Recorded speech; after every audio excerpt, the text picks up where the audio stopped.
Sosok Fadil Azhari, ex-manajer resto Hotman Paris curi uang ratusan juta.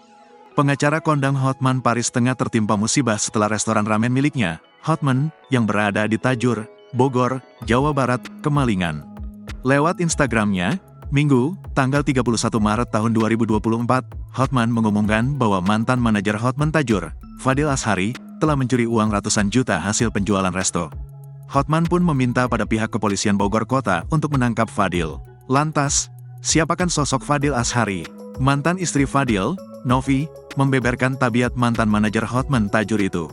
Menurut Novi, saat masih menikah dengan dirinya, Fadil terjerat utang. Akibatnya, harta benda mereka habis tak tersisa. Padahal, Fadil berdalih berutang demi membahagikan Novi.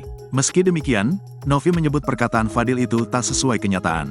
Lantaran, selama ini Novi mencukupi kebutuhan menggunakan uang hasil kerjanya sendiri. Novi juga menyebut Fadil terjerat utang lantaran terjebak judi online. Karena itu, ia berpendapat Fadil nekat mencuri uang resto Hotman lantaran kepepet utang.